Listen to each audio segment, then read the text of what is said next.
Слово 26. За расудувањето. Б. За превосходното расудување.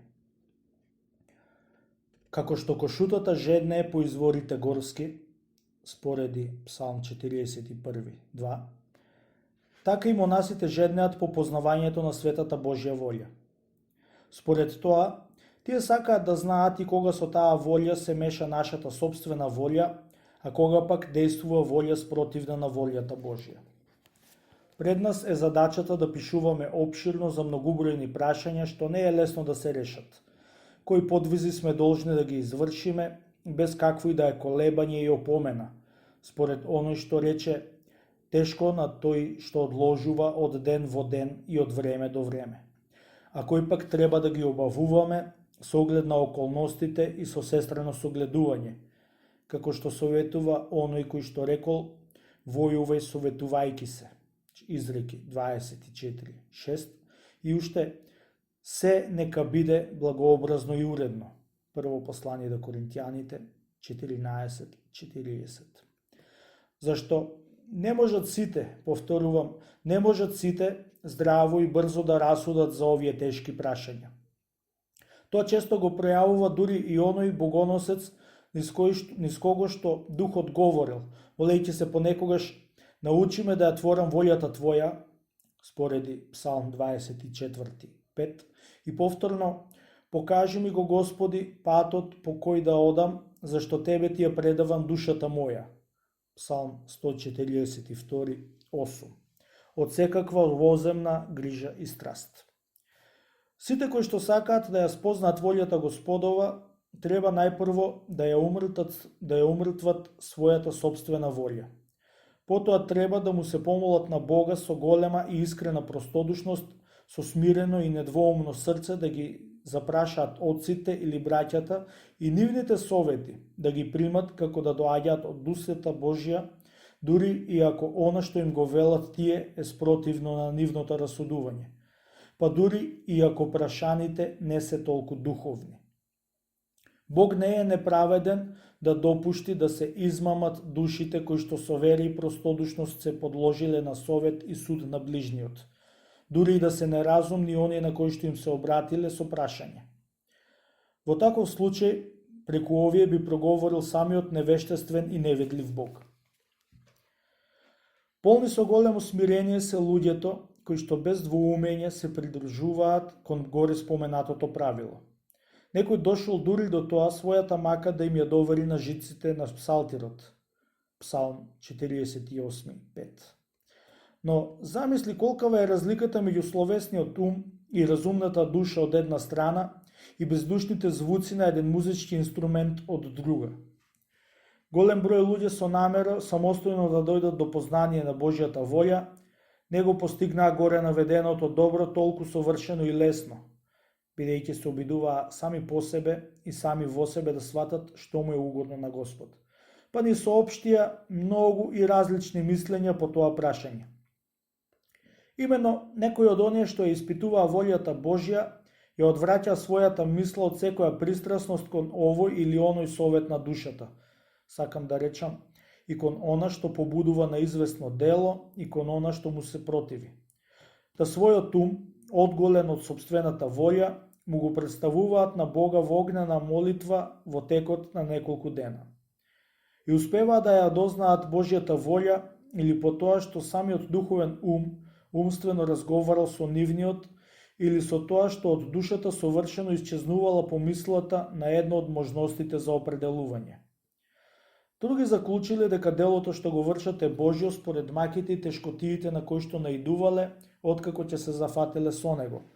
Согласно зборовите на апостолот, сакавме да дојдеме кај вас, барем јас Павле, неколку пати, но не спречи сатаната. Спореди прво послание до Солуњаните 2:18. Некои напротив, богоугодноста на делото што го преземале, ја чувствувале според неочекуваната помош од Бога при извршувањето, сеќавајќи се на зборовите, на секого што решил да врши добро, му помага Бог. Спореди послание до Римјаните 8:28. Оној што го стекнал Бога во себе со просветлување, доаѓа до познание на Божјата волја на друг начин, тоест преку молитвата. Како во оние случаи кога се работи за итни нешта, така и кога работата не е итна и тоа без задоцнување. Да се колеба при донесувањето одлука и да се остане долго нерешителен е својство на непросветлена и славолюбива душа. Не е Бог неправеден, па да ги заклучи дверите на милосрдието пред оние кои што со смирение му чукаат во нив. Во сите наши дела, како во итните, така и во оние што треба да се одлагаат, Господ ја испитува нашата намера. Се што е чисто од пристрасност и од секоја нечистотија и се прави исклучиво заради Господа, а не заради нешто друго, ќе ни се смета за добро, макар и да не е сосем добро. Испитувањето пак на она што е над нас не е безопасно. Судот Господов за нас е несватлив. Честопати Господ промислителски сака да ја скрие својата волја од нас, знаејќи дека би ја пречуле кога би ја разбрале и со тоа самите себе си би си навеле уште поголема штета. Правото срце е слободно од шареноликоста на нештата и безопасно плови на бродот од простодушноста. Има юначки души кои што се прифаќаат за подвиг што ја надминува нивната сила, поттикнати од љубовта и од смирението на срцето. А има и горди срца кои што истото го прават. Честопати токму нашите непријатели, за да не направат предмет на нивниот подсмев, сакаат да преземеме нешто што е над нашите сили, за не постигнувајќи никаков успех, да ги оставиме дури и оние дела што им одговараат на нашите способности. Сум видел и луѓе со немоćна душа и тело, кои што заради мноштвото гревови се прифаќаа за подвизи што ги надминуваа нивните сили и не издржуваа.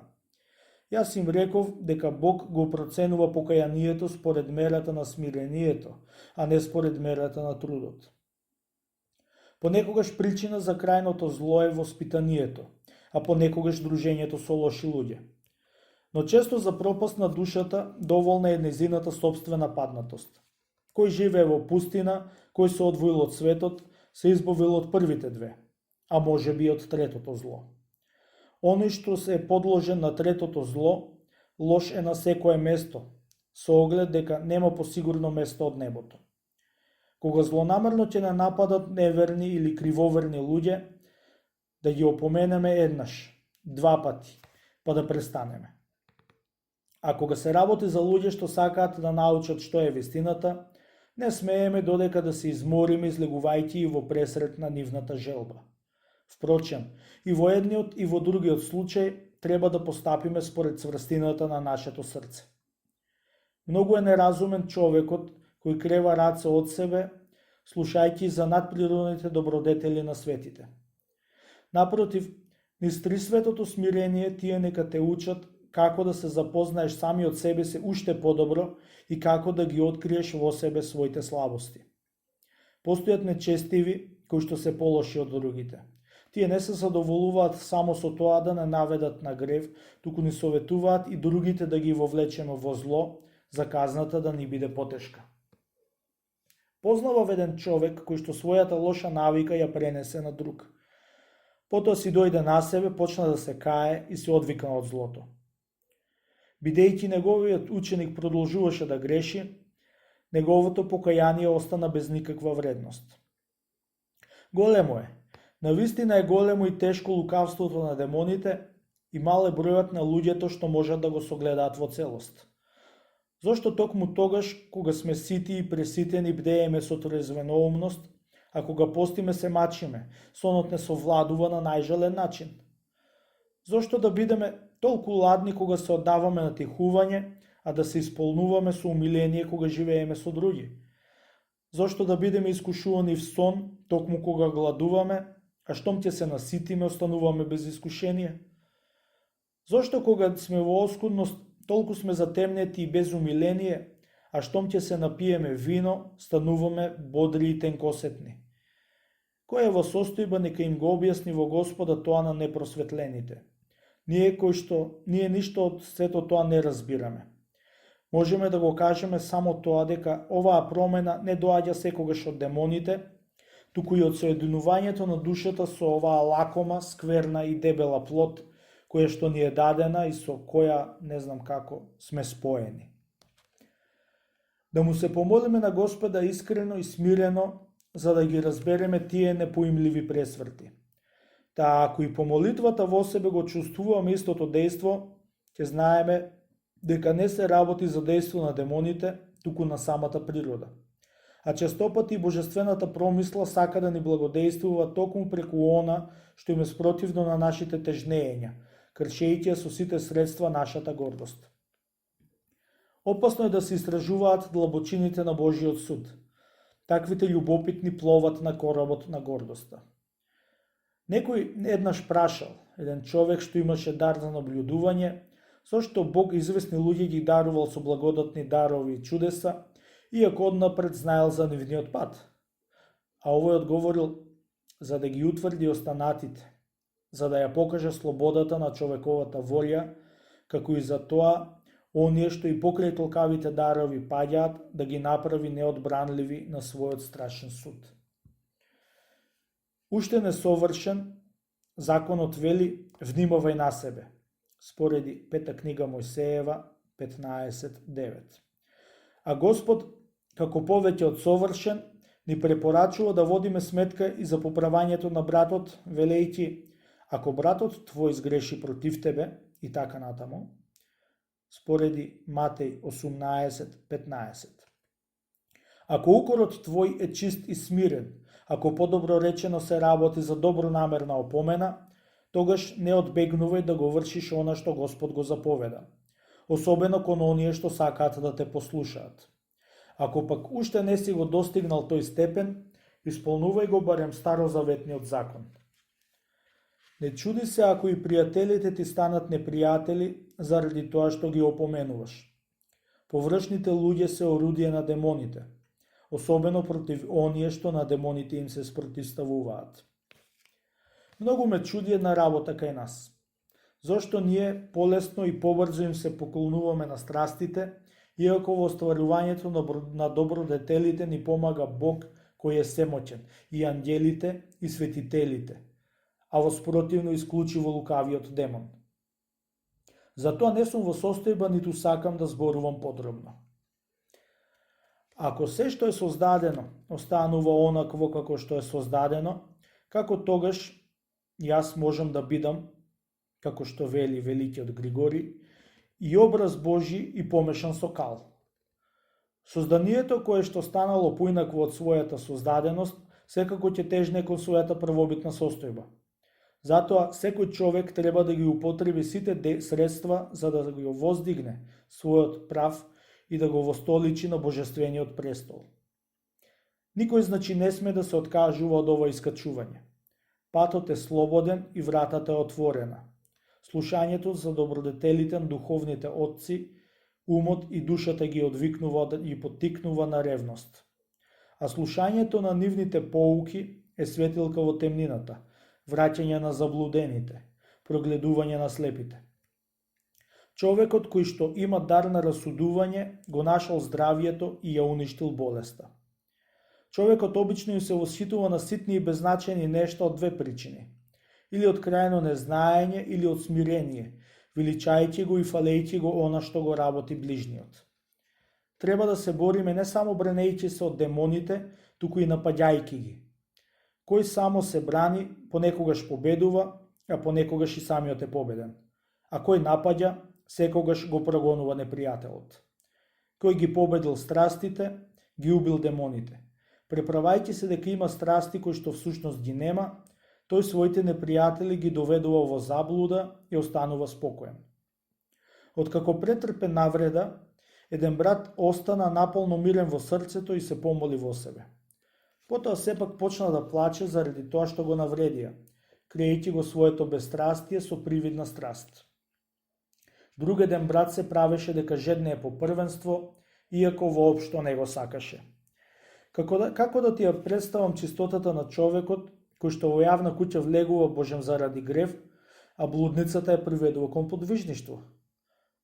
На еден безмолвник некој рано наутро му донесе грост. Штом си замина посетителот, тој навали на него и го изеде без секаков апетит, преправајќи се пред демоните дека страда од стомакоугодие. Еден друг монах пак, штом изгубил неколку гранчиња за плетење корпи, цел ден се правил тажен заради загубата. На таквите подвижници потребно им е големо трезвеноумие, за со намера да ги исмеат демоните, да не бидат самите изложени на нивниот подсмев. Тоа се навистина луѓе за кои што некој рече како измамници и како вистиноносни, спореди второ послание до Коринтијаните 6:8. Кој сака во Господа да представи чисто тело и чисто срце, треба да се држи за негневливоста и воздржанието. Без овие две добродетели, сиот наш труд е залуден. Како што дејствата на светлината врз телесните очи се разновидни, така и просветлувањата на духовното сонце во душата се многубројни и различни. Едно е она од телесните солзи, а друго од солзите душевни. Поинакво од сезрцанието со телесни очи, а поинакво преку умствените. Едно е она што се јавува од слушањето, а друго самодвижната радост што настанува во душата, поинакво од тихувањето, а поинакво од послушанието. При сето тоа постои просветлување кое што умот во восхит му го представува на Христа во светлина неискажлива и неопишлива. Треба да внимаваме да не го сотреме постот со долго спиење и обратно. Така прават само безумните. Гледа во одважни подвижници како од некоја нужда мораа малку да му попуштат на стомакот, но затоа веднаш со сеноќно стоење го измачуваа своето бедно тело. На тој начин го научија со радост да го одбегнува прејадувањето. Демонот на сребролюбието жестоко се бори со оние кои што доброволно се откажале од имотот. Кога не успева да ги совлада, тој им го покажува тажниот живот на сиромасите за да ги наведе да ја напуштат рамнодушноста кон материјалните добра и повторно да ги направи вештествено љубиви. Кога ќе малаксаме со духот, не треба да престанеме да се подсетуваме на заповедта која што Господ му ја даде на Петар, тоест дека на грешникот му се проштава 70 пати по 7, спореди Матеј 18, стихови 21 и 22. Оној што на друг му дал таква заповед, без сомнение самиот многу повеќе ќе направи. А кога ќе почнеме да се гордееме, не треба да престанеме да размислуваме за она. Ако некој го исполни целиот духовен закон, а сгреши само во едно, тоест со страста на гордоумието, ќе биде виновен за се. Спореди Јаков 2:10. Меѓу лукавите и завидливи луѓе има и такви кои што отстапуваат од светите подвижници со предумисла, за да ги лишат од можност да се борат и да победат, со цел да ги оневозможат да заслужат победнички венец. Блажени се миротворците, спореди Матеј 5:9. Тоа никој не го оспорува, но сум видел и блажени војнотворци. Меѓу едни-две личности постоеше блудна врска, а еден мощен, мудар и искусен човек ги раскара, клеветејќи ги пред другиот дека наводно оној јавно пред луѓето го навредува. Така, овој мудар човек со голема досетливост успеа да ја сотре злобата на демоните и да предизвика омраза што ја раскина оваа блудна врска. Може една заповед да се наруши за друга да се исполни, зашто видов едни млади луѓе кои што беа предадени еден на друг по Бога. Но за да не ги соблазнат другите и да не ја повредат нивната совест, се договорија за известно време да се одвојат еден од друг. Како што свадбата е спротивна на погреб, така не може да се сложат и гордоста и очејанието. Но сепак, со лукавото дејство на демоните, можно е во еден човек истовремено да се видат и едното и другото. Постојат известни нечисти демони кои што уште додека сме почетници не го толкуваат Светото писмо. Тоа најмногу сакаат да им го прават на славолюбивите срца, залажејќи ги малку по малку да ги турнат во ерес и богоохулство. Оваа теологија, односно богословие, поточно речено теомахија или богоборство на демоните, Ќе ја препознаеме по вознемиреноста и според некоја збркана и нечиста радост што се јавува во нас во тие мигови. Се што е создадено од Создателот примило ред и почеток. Известни созданија примели уште и крај. Но добродетелта има безгранична граница. Зашто псалмопевецот вели: го видов крајот на се што е конечно, но неизмерно широка и безгранична е Боже Твојата заповед. Спореди Псалм 118:96. Ако некои добри практичари тргнуваат од силата на действувањето кон силата на созерцанието, и ако љубовта никогаш не престанува, спореди Псалм 128 и прво послание до Коринтијаните 13:8, ако Господ го чува влезот на твојот страв и излезот на твојата љубов, спореди Псалм 128, тогаш јасно е дека љубовта нема граници и дека ние никогаш нема да престанеме да растеме во неа и во сегашниот и во идниот живот, примајќи во светлината Божја светлината на богопознанието. Тоа што го велиме на многумина луѓе им изгледа чудно. Но тоа сепак логички произлегува од се што досега блажен Отецу говоревме. Не би се осмелил да тврдам дека духовните битија не доживуваат никаков напредок, туку дека напротив тие постојано растат од слава во слава, од познание во познание. Немој да се чудиш на тоа што демоните уфрлуваат во нас и добри мисли, за потоа самите да им се спротивставуваат. Целта на нашите непријатели е да не убедат дека им се познати и нашите најскриени мисли. Не биди премногу строг судија кон луѓето кои што на зборови проповедаат големи нешта, а на дела се слаби. Ползата што ја носат нивните зборови го надополнува недостатокот од дела. Немаме сите се во еднаква мера. Некои се подобри на зборови одошто на дело, а други пак подобри на дело одошто на зборови. Бог не е виновник ни создател на злото. Затоа во заблуда се известни луѓе што тврдат дека некои страсти во човечката душа се природни. Тие не знаат дека ние природните својства на душата сме ги претвориле во страсти. Например, ние по природа имаме семе за раѓањеца, но сме го искористиле за блуд. По природа го имаме и гневот, но против змијата, а ние го употребивме против ближниот. Ревноста е во нас за да ревнуваме по добродетелите, а ние ревнуваме за злото. Природно е душата да жедне по слава, но по она на небото. Природна е и гордоста, но во однос на демоните. Исто така, природно е и да се радуваме, но на Господа и на среќата на својот ближен. По природа го добивме дури злопамтењето, но само спрема непријателите на душата. И желбата за храна, но тоа не значи дека треба да бидеме лакоми. Одважната душа ги предизвикува демоните. Повеќе борба, повеќе небесна слава. Војнот кој што во борбата не бива ранет, секако нема ни да добие венец на слава, а оној што не изнеможува затоа што паѓа во гревови, ангелите ќе го пофалат како вистински воин. Откако одлежа во земјата 3 ноќи, некој стана за секогаш. Ни човекот што ќе остане победник во 3 различни часови нема да умре. Ако по Божја промисла, по изгревот во нас, сонцето го познае својот залез, без сомнение ќе остави темнина и ќе настане ноќ. Во таа ноќ ќе дојдат при нас дивите зверови, кои што порано не оставиле, како и шумските зверки, тоест тренливите страсти, рикајќи за во нас да ја зграбат надежта, барајќи од Бога својата храна, тоест да јадат од нашите страсти, било преку помислите, било преку делата. Но кога во нас повторно, од темната длабочина на смирението, ќе се роди сонцето, зверовите ќе се повлечат во својата шума и ќе се скријат во своите легла, тоест во сластолюбивите срца, а не во нас. Тогаш демоните ќе си речат еден на друг: Господ цврсто запнал пак да им направи милост. А ние ќе речеме: големи дела ни направи Господ и ние се развеселивме. Спореди Псалм 125, 2 и 3.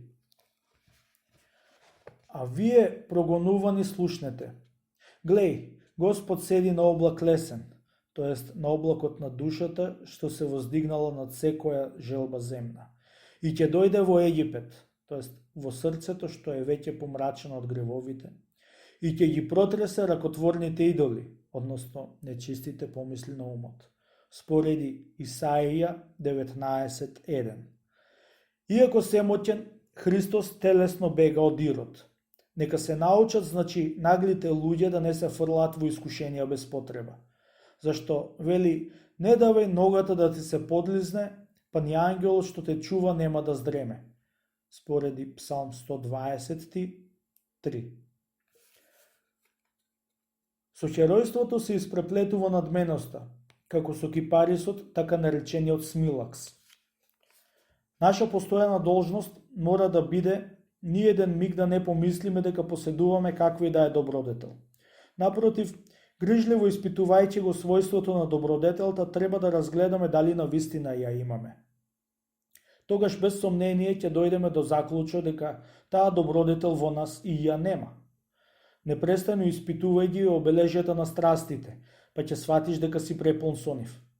Со оглед дека сме во состојба на болест, ние не можеме да ги разпознаеме или заради нашата немоќ, или заради грешната навика која што длабоко се вкоренила во нас. Бог го цени човекот според неговата намера, но кога се работи за она што сме во состојба да го сториме, он човеколюбиво бара и дела. Голем оној човек што не пропушта да направи се што е во негова моќ. Поголем од него е човекот кој што со смирение се прифаќа да го изврши и она што ги надминува неговите сили. Демоните често не спречуваат да го правиме она што е полесно и што е за нас подобро, а не подстикнуваат да го преземеме потешкото. Сметам дека Јосиф се прославува заради тоа што побегнал од гревот, а не затоа што покажал безстрастие. Спореди прва книга Мојсеева, глава 39, стихови од 6 до 20. Ние пак треба да испитаме во кој и во какви околности бегањето од гревот му носи на човекот венец. Друга работа е да се бега од сенка. Подобро е да се трча во пресред на сонцето. Штом ќе падне мрак, луѓето се сопнуваат. Да се сопнеш значи да паднеш. Да паднеш значи да умреш. Опиениот од вино често се трезни со вода. Опиениот од страстите се трезни со солзи. Една работа е вознемиреноста, друга расеаноста, а трета слепилото. Првата ја лечи воздржанието, втората тихувањето, а третата послушанието и Бог кој што самиот стана послушен. Послание до Филипјаните 2.8. Две места во кои што се чистат земните нешта можат да ни послужат како одличен пример за она што ги чисти оние што мислат на небесното. Влачарница за волна е општежитието во Господа, кое што ја симнува од душата секоја нечистотија, нерамнина и накажаност. Очелништвото е пак некој вид бојаджилница за оние што се исчистиле од похотливоста, злопамтењето и гневот, а потоа преминале на тихување. Некои велат дека паѓањето во ист грев е последица од недостатокот на соодветно и сразмерно покаяние. Но треба да се испита дали секој човек кој што не паѓа во истите гревови со самото тоа веќе и достојно се покајал. Некои паѓаат во истите гревови затоа што своите поранешни падови ги предале на длабок заборав, или заради тоа што во своето сластолюбие го замислуваат Бога како човеколюбив, или заради тоа што дигнале раце од своето спасение. Не знам, нема ли некој да ме прекори ако речам дека тие повеќе не се способни да го врзат својот непријател со оглед на големата моќ на навиката што ги заробува. Би требало уште да се испита зошто душата, со оглед дека е безтелесна, не може да ги види духовите онакви како што се по нивната природа, иако се исто така безтелесни како и таа. Не е ли тоа можеби последица на спрегата на душата со телото, спрега што ја разбира само оној кој што душата ја сврзал со телото? Како да сакаше да се научи на нешто од мене, еден мудар човек во една пригода ме праша: кажи ми, те молам, кажи, кои духови преку гревот го смируваат а кои го гордеат умот. Бидејќи не знаев што да одговорам и откако со заклетва го потврдив своето незнаење, оној што сакаше од мене да се научи, рече, поучувајќи ме, во неколку збора ќе ти дадам квасец за расудување, а потоа ти препуштам да го испиташ тоа со опит. Демоните на блудот, гневот, лакомоста, унинието и спиењето немаат обичај да му го креваат носот на нашиот ум. А демоните на сребролюбието, властолюбието и многу говорливоста, како и многу други, имаат обичај на едно зло да му додаваат друго, тоест гордоста. Демонот на осудувањето е сличен на вториве духови. Кој оди во посета кај мирјани или ги прима кај себе, па во некој час или ден по разделбата со нив бива погоден од стрелата на тагата, наместо да се радува што се извлекол од стапицата, доживеал да биде исмејан од суетата или од блудот. Пред се, треба да испитаме од каде дува ветерот, за да не ги развиеме едрата во спротивна насока. Со љубов внимавај на старите подвижници што го истоштиле своето тело со подвиг, бружајќи им можност малку и да се одморат. Младите луѓе кои што со гревови истоштиле својата душа, натерај ги да се воздржуваат, учејќи ги да се сеќаваат на вечните маки. Како што на друго место веќе кажав, невозможно е на самиот почеток на подвигот одеднаш да се исчистиме од стомакоугодието и од славолюбието. Но не треба против славолюбието да се бориме со пријадување. Кај почетниците победата на стомакоугодието раѓа суета. Напротив, против стомакоугодието треба да се бориме со пост. Зашто доаѓа часот, а за оние што тоа го сакаат веќе и дошол, Господ и таа страст да ја покори под нашите нозе. Младите и старите што стапуваат во општежитие не ги напаѓаат истите страсти, зашто тие често имаат сосем спротивни болести. Заради тоа, блаженото смирение и е блажено, зашто и кај младите и кај старите го прави покајанието цврсто и моќно. Нека не те збунува ова што ќе ти го кажам сега. Ретки се, иако постојат души праведни, искрени, слободни од злото, лицемерието и подмолноста, души на кои што им е сосем непријатно да живеат заедно со луѓето, кои што оттихувањето со нивниот духовен раководител како оттивко пристаниште можат да се низведат на небото и на кои што не им е потребно да ги искусат немирот и соблазните на општежитието. Блудниците можат да ги излечат луѓето, расипаните ангелите, а гордите само Бог. Да му се допушти на ближниот што доаѓа кај нас да прави се што сака и при сето тоа да му се покажува љубезно лице, често представува израз на љубов. Треба да се испита како и до кога и од каде и дали каењето заради доброто го уништува само доброто, исто онака како што каењето заради злото го уништува злото. Потребно ни е големо расудување за да знаеме кога, во кој случај и до кога сме должни да одолеваме и да се бориме со она што ги сочинува страстите. Може понекогаш заради својата слабост да им предпоставиме и бегство, за да не дојде до конечна погибел.